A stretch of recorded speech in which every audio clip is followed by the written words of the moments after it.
బుక్కపట్నం జన్మభూమి సభలో ముఖ్యమంత్రి చంద్రబాబు మాట్లాడుతున్నారు. ప్రత్యక్ష ప్రసారం ద్వారా చూద్దాం.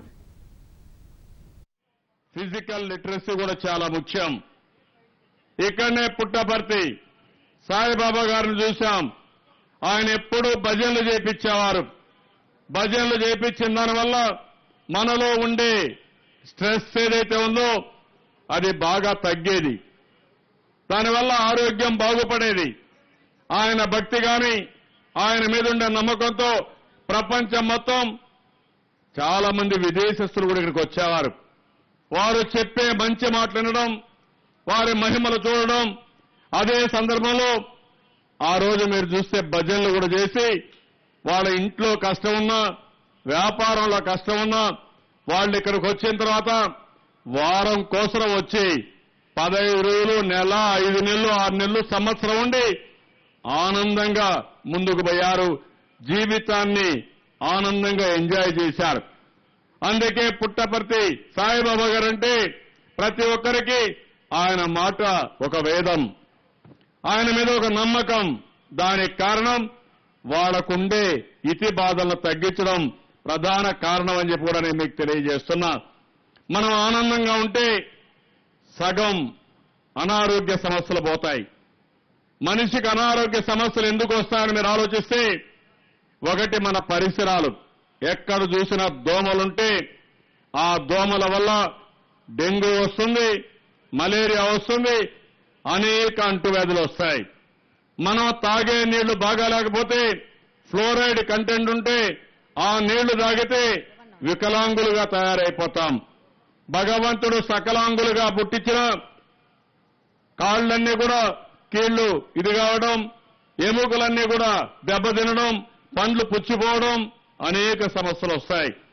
మనం తినే ఆహారం పౌష్టికాహారం కాకపోతే, మినరల్స్ కానీ అదే మరి ఇంబ్యాలెన్స్ ఉంటే అక్కడి నుంచి చాలా సమస్యలు వస్తాయి. ఇంకొక పక్క వారసత్వ సమస్యలు కూడా. మన పెద్దలకి హార్ట్ సమస్య ఉంటే మనకు వస్తుంది. క్యాన్సర్ సమస్య ఉంటే మనకు కూడా వచ్చే అవకాశం ఉంటుంది. అంటే జెనెటిక్ ప్రాబ్లమ్స్ అంటాం. ఎందుకంటే వారసత్వంగా మనం వారసత్వాన్ని ఎక్కడి నుంచి వస్తుందంటే మన పూర్వీకుల నుంచి వస్తుంది. ఆ పూర్వీకులు అనారోగ్యంగా ఉంటే మనం కూడా సరైన అలవాట్లు లేకపోతే ఇంకా మనకు అనారోగ్యం పెరుగుతుంది. అదే మరిగా మనం ఆలోచించే విధానం కూడా ముఖ్యం. ఆ విషయం కూడా మీరు గుర్తుపెట్టుకోవాల్సిన అవసరం ఉంది. ఒక కష్టం వస్తుంది, ఒక సమస్య వస్తుంది. ప్రతి ఒక్కరు ఒక్కొక్క సమస్యను ఒక్కొక్క విధంగా తీసుకుంటారు. ఒకే సమస్యని ఒక్కొక్కరు ఒక్కొక్క విధంగా తీసుకుంటారు. ఎవరైతే ఆ సమస్యను అర్థం చేసుకుని పరిష్కారం కోసం ముందుకు పోతారో వాళ్ళకంత కష్టం ఉండదు, వాళ్ళకి స్ట్రెస్ ఉండదు, వాళ్ళకి అలుపు ఉండదు, అలసట ఉండదు. పదే పదే జరిగిన కష్టానికో ఎవరో అవమానం చేశారని మనం గాని కోపం పెంచుకుంటే ఆ కోపం అవతలాల పనేమో గాని అదే మనకు శాపంగా మారుతుంది, అదే విరోధంగా మారే అవకాశం ఉంటుంది. ఇలాంటి సందర్భాల్లో ఏ విధంగా మీకు మానసిక వికాసం కావాలి? మనిషికి తిండి ముఖ్యం శరీరానికి, మనసుకు ముఖ్యం మానసిక వికాసం. ఆ మానసిక వికాసమే మీరు నచ్చిన పని చేస్తే మీకు వస్తుంది. మీకు ఇష్టమైన పని. ఈరోజు కూచిపూడి డాన్స్ చేశారు. పిల్లలకు మానసిక ఆనందం వస్తుంది, చూసిన వాళ్లకు మానసిక ఆనందం వస్తుంది. మీరు ఒక పాట రాయడం, ఇప్పుడే నేను చూశాను అనేక మంది కళాకారులు పెద్ద ఎత్తున కళా ప్రదర్శనలు చేశారు. వాళ్ళని వాళ్లే మర్చిపోయారు. వాళ్ళు మానసిక ఆనందాన్ని పొందారు. మనకు కూడా మానసిక ఆనందాన్ని ఇచ్చారు. అదే మాదిరిగా ఈరోజు మీరు చూస్తే కబడ్డీ ఆడతాం, ఖోఖో ఆడతాం, మనకు తెలిసిన ఆటలు ఆడతాం. మనం ఆటలాడుకుంటే మనలో ఉండే అలసట పోతుంది, గుండె నిబ్బరం వస్తుంది, ఆనందాన్ని ఇస్తుంది. ఒక్కొక్కసారి ఇంట్లో బాధ ఉంటే పక్క ఊరికి పోయి ఒక పూట భోంచేసి వచ్చినా మన అలసట, మన కష్టాలు కొంతవరకు తీరుతాయి. ఇలాంటి సమస్యల్ని కొంతమంది పాటలు రాస్తారు, కొంతమంది పద్యాలు రాస్తారు, కొంతమంది సాహిత్యానికి ప్రాధాన్యత ఇస్తారు. ఇవన్నీ కూడా మానసిక ఉల్లాసానికి ఉపయోగపడతాయి. అందుకే నేను ఒక మాట చెప్పాను, పండుగలు చేసుకుంటాం, పూజలు చేస్తాం, భజనలు చేస్తాం. ఇవన్నీ ఎందుకు చేస్తామంటే మనిషి ఆనందంగా ఉండడానికి తప్ప ఇంకోటి కాదు. అందుకే నేను పండుగలకు ఎక్కువ ప్రాధాన్యత ఇచ్చాను. ఎన్ని పండుగలు ఎక్కువ చేస్తే అంత హాస్పిటల్ ఖర్చులు తగ్గిపోతాయి, మీ ఆరోగ్యం బాగుపడుతుంది. అందుకని సంక్రాంతి కానుకిచ్చాను. ఎప్పుడన్నా ఇచ్చారా అని మేము అడుగుతున్న, సంక్రాంతి కానుక ఎప్పుడన్నా ఇచ్చారా? ఎవరన్నా అనుకున్నారా మీరు వస్తుందని? నేను సంక్రాంతి కానుకలో గోధుమ పిండి గాని, అదే మరి 5-6 వస్తువులు, కడాన 100 గ్రాముల నెయ్యి కూడా ఇచ్చాను.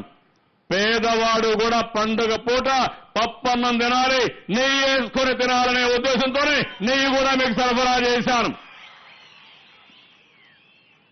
రంజాన్ తోఫా ఇచ్చాను. మళ్ళా ఇప్పుడు మీకు సంక్రాంతి కానుక కూడా ఇస్తున్నాను. అదే మరి క్రిస్మస్ కానుక కూడా ఇచ్చాను. ఇవన్నీ ఎందుకు ఇచ్చానంటే పేదవాళ్లు పండుగలు ఆనందంగా చేసుకోవాలి, ఎవరికి నచ్చిన విధంగా వాళ్ళు పూజలు చేసుకోవాలి, మత సామరస్యాన్ని కాపాడాలి. అదే సందర్భంలో పండుగల పూటన ఈసారి పండుగలు మీరు బాగా చేసుకోవాలి. నా లెక్క ప్రకారం అనునిత్యం ఆనందంగా ఉండి ఆడుతూ పాడుతూ పనులు చేసుకుంటే అలసట ఉండదు, ఎక్కువ పని అవుతుంది, ఎక్కువ పని వల్ల లాభం కూడా వస్తుందని చెప్పి కూడా నేను మీకు తెలియజేస్తున్నా. నిన్న మొన్న మీరు చూశారు, అనంతపూర్ జిల్లా ఉంది, ఒక కరువు జిల్లా, ఎడారిగా మారిపోతుందన్నారు. భారతదేశంలో తక్కువ వర్షపాతం పడే 2వ జిల్లా అనంతపూర్ జిల్లా. నేను ఆలోచించాను, ఈ జిల్లాను బాగు చేయాలి, రాయలసీమ రాళ్లసీమ కాదు రతనాల సీమగా మార్చాలని ఒక పట్టుదలతో ముందుకు పోతున్నా. మామూలుగా అసాధ్యం అనుకుంటే అసాధ్యమే, సాధిస్తామనే ధీమా ఉంటే, ఒక సంకల్ప సిద్ధి ఉంటే ఇది సాధ్యం. దానికోసం నేను ఆలోచించి, ఇదే సమయంలో కేంద్రం కూడా ఆ రోజు బైఫర్కేషన్ జరిగింది, అన్యాయం జరిగింది, శాస్త్రీయత లేదు, అడ్డగోలుగా విభజించారు, అన్ని కష్టాలే. కానీ నేను ఒకటి ఆలోచించాను, ఇప్పుడు అనంతపూర్ జిల్లా ఉంది, 2 ఎమ్మెల్యేలు తప్ప అందరినీ తెలుగుదేశం పార్టీ అభ్యర్థుల్ని మీరు గెలిపించారు. మీకు నేను రుణపడి ఉన్నాను. ఓట్లేని వాళ్లకు పనులు చేస్తున్నాను కానీ మీకు పనులు చేస్తున్నానంటే ఒక బాధ్యత కింద నేను చేయాలి. మీరు చేసిన ఆ రోజు చూపించిన చొరవకు మీ రుణం తీర్చుకోవాలనే ఉద్దేశంతోనే నేను ఈ కార్యక్రమానికి శ్రీకారం చుట్టాను. ఈరోజు అనేక పనులు చేస్తున్నాను, నేను ఆ విషయాలు మీతో మాట్లాడతాను. కుటుంబ వికాసం కోసం 15 పాయింట్లు తీసుకొచ్చాం. ఏ కుటుంబానికి ఎన్ని పనులు అవుతున్నాయి, అర్హతను బట్టి ఒక బాధ్యత ఇక్కడే చెప్పాలనే ఉద్దేశంతో కుటుంబ వికాసం తీసుకొచ్చాను. అదే మరి సమాజ వికాసం కోసం 10 పాయింట్లు పెట్టి ఆ 10 పాయింట్లు కూడా మీలో ఒక చైతన్యం తీసుకొస్తున్నాం.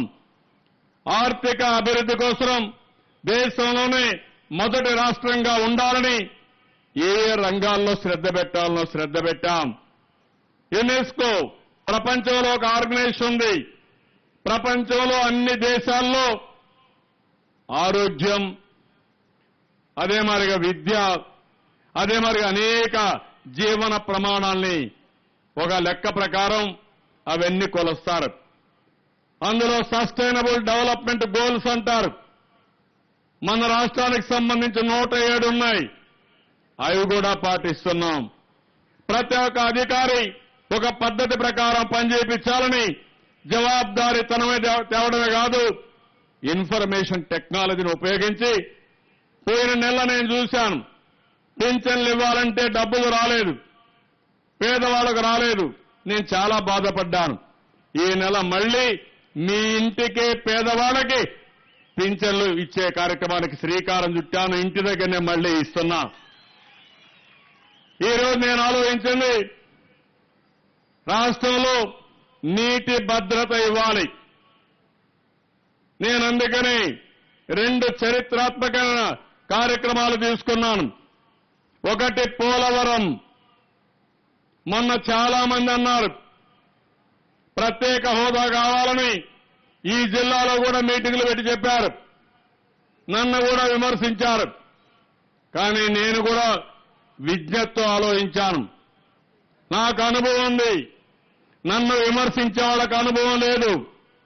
అందుకనే ఈరోజు చూస్తే పోలవరం ప్రాజెక్టుకి నేషనల్ స్థాయి జాతీయ హోదా ఇవ్వడమే కాకుండా నబార్డు ద్వారా మొదటి విడత 1980 కోట్ల రూపాయలు చెక్ వచ్చిందంటే అది నా రాజకీయ విజ్ఞత.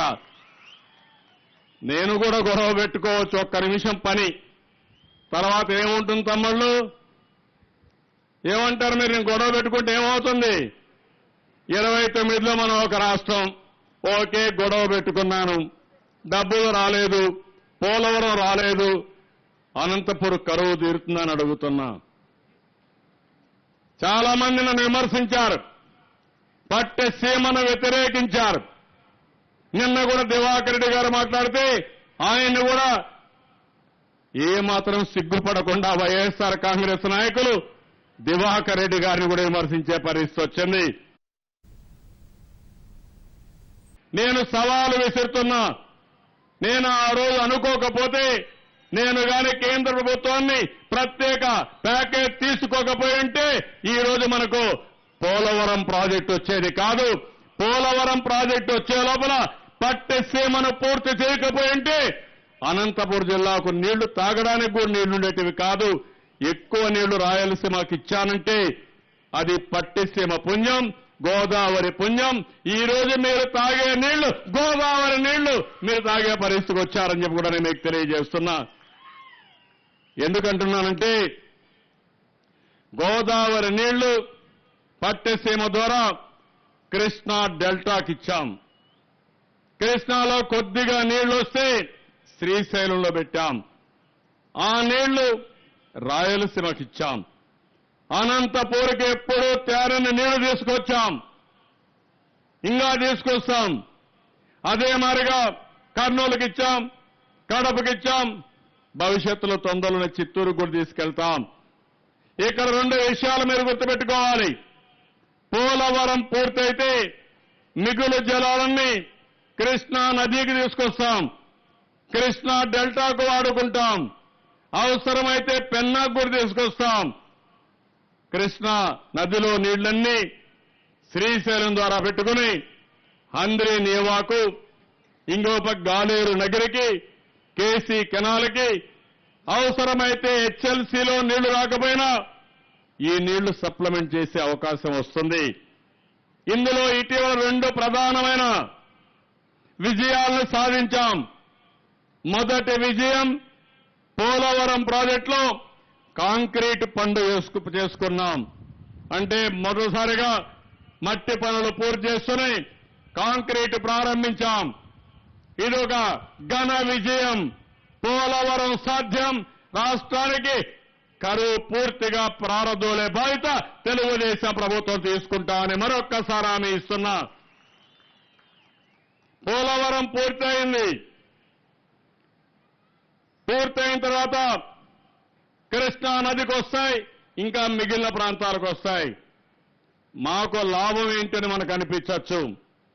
హంద్రీ నీవా ఉంది. హంద్రీ నీవా పూర్తి చేసుకుంటే అనంతపురం జిల్లా ఇబ్బంది ఉండదు.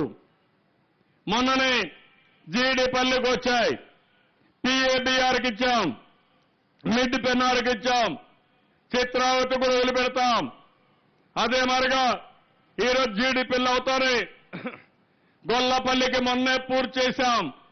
ఇప్పుడు కూడా మాట్లాడాను, ఇంకా 3 రైల్వే లైన్లు క్రాస్ చేసి సబ్వేలు రావాలి.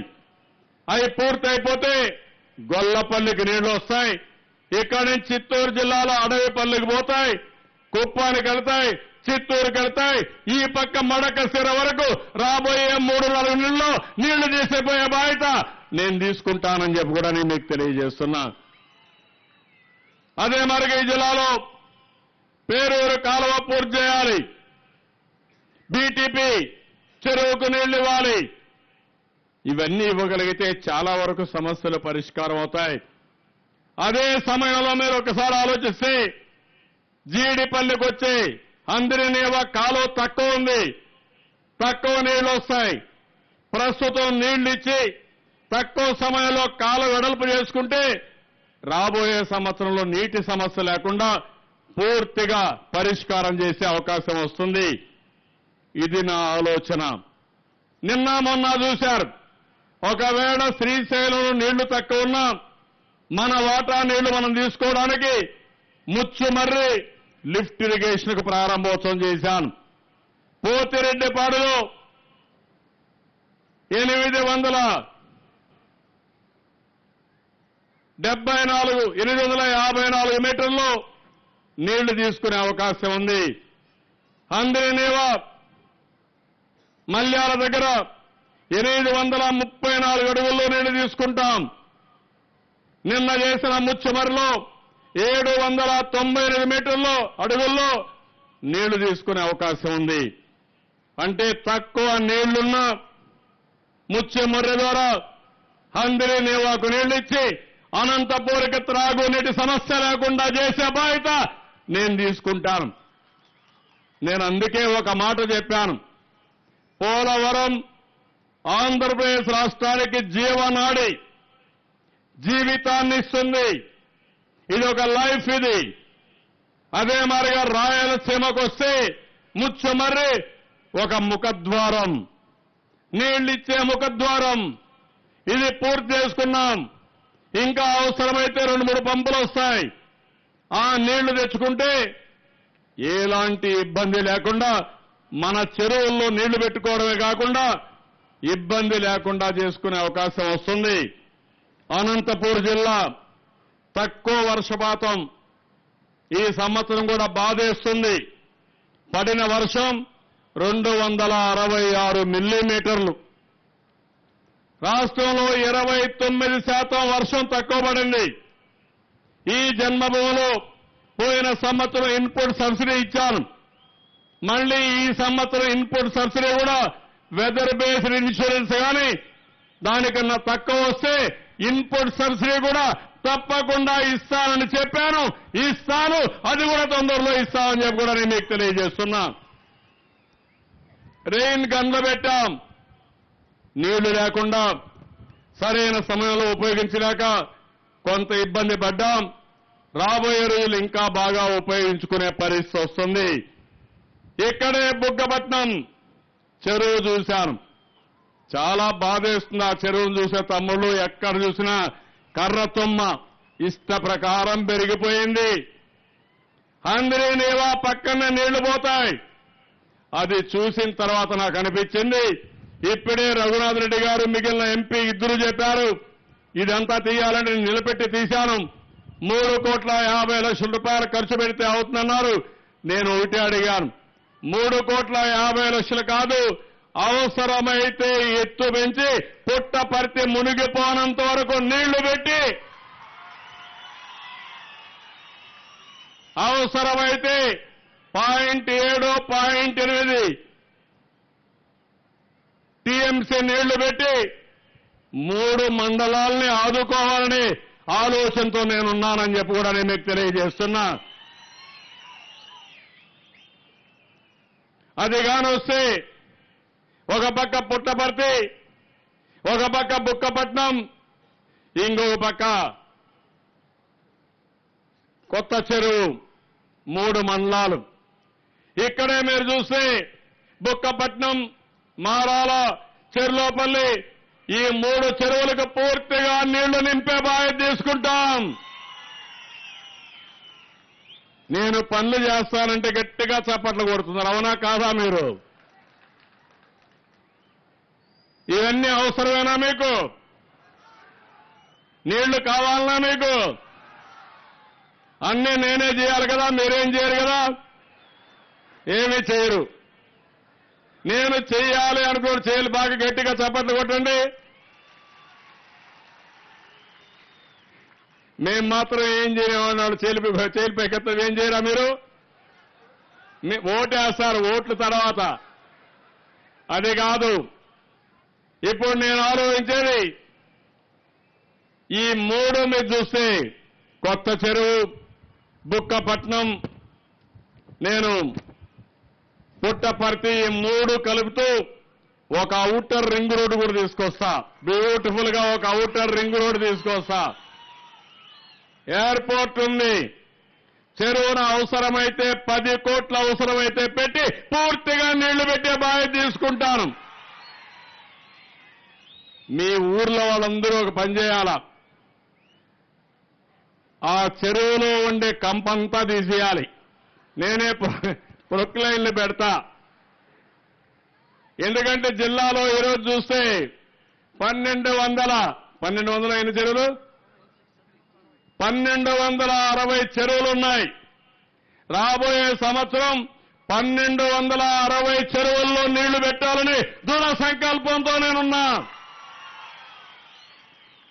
ఆ చెరువులు ఎక్కడ చూసినా కంప చెట్లు నీళ్లు కూడా రావు ఆ కంపకు భయపడి అట్లా తయారైపోయింది కంప మొత్తం తీయాలి ప్రొక్లైన్లు పెడతాం చెరువుకు నీళ్లు రావాలి అక్రమంగా ఆకుపై చేసి వదిలేయాలి అదే మాదిరిగా రాబోయే సంవత్సరానికి చెరువుకు చెరువు గొలుసు కట్టు చెరువులుగా మనం తయారు చేసుకోవడం చెరువుల్లో ఉండే చెట్లన్నీ పూర్తిగా తీసేయడం ఆ తర్వాత ఎక్కడన్నా బండు గాని గట్లు గాని సరిగా లేకపోతే అవన్నీ రిపేర్ చేసుకొని రెడీగా మీరుంటే నీళ్లు తీసుకొచ్చి ఇచ్చే బాధ్యత నేను తీసుకుంటానని మరొక్కసారి మీ అందరికీ హామీ ఇస్తున్నా రెండోది నేను మీ దగ్గర నుంచి ఆశించేది నరేగా కింద డబ్బులు పెడతాం నీరు చెట్టు కింద డబ్బులు పెడతాం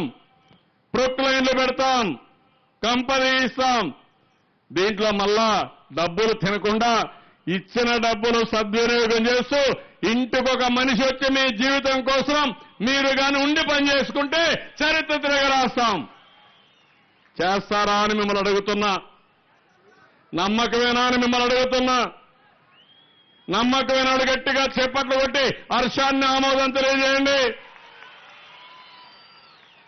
కలెక్టర్కి ఆదేశాలు ఇస్తున్నా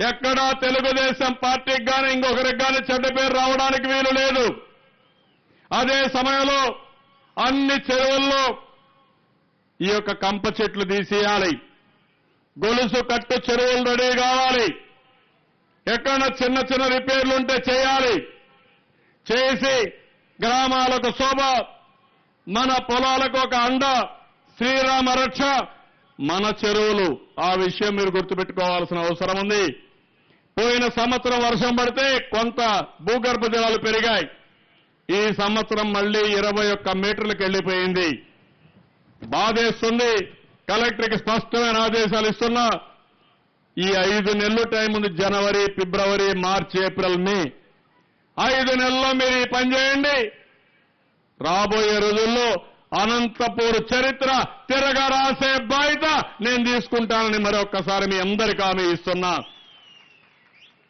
ఈ జిల్లాలో పండ్ల తోటలు బ్రహ్మాండంగా వస్తాయి నీళ్లుంటే బంగారు బండిస్తారు మీరు మామూలు కూడా కాదు అలాంటి బంగారు బండిస్తారు నాకు ఒక కోరిక ఉంది నాకు ఒక మంచి పేరు రావాలని చరిత్రలో ఎవరు నీళ్లు తెచ్చారంటే చంద్రబాబు నాయుడు నీళ్లు తెచ్చారని మీరు అనుకోవాలనే తృప్తి కోసమే నేను పనిచేస్తున్నాను తప్ప ఇంకోటి కాదు అందరినీ చూస్తున్నా ప్లే కార్డ్స్ పెట్టుకుని థ్యాంక్ యూ సార్ అని నన్ను అభినందిస్తున్నారు ధన్యవాదాలు తెలియజేస్తున్నారు చాలా సంతోషం మీరు ఏదైతే ప్లే కార్డ్స్ పెట్టుకున్నారో జన్మభూమి ప్లే కార్డ్స్ పెట్టుకుని నేను అందుకనే ఈ జన్మభూమిలో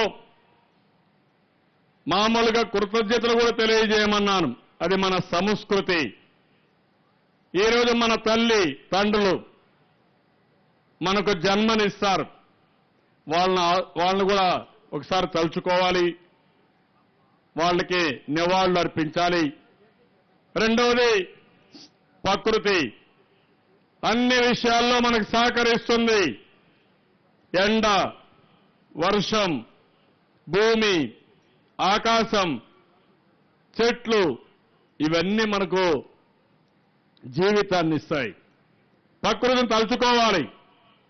ఇంకో పక్క మనకు జ్ఞానాన్ని ఇచ్చే గురువులు తలుచుకోవాలి. నాలెడ్జ్ ఎవరైనా కావచ్చు,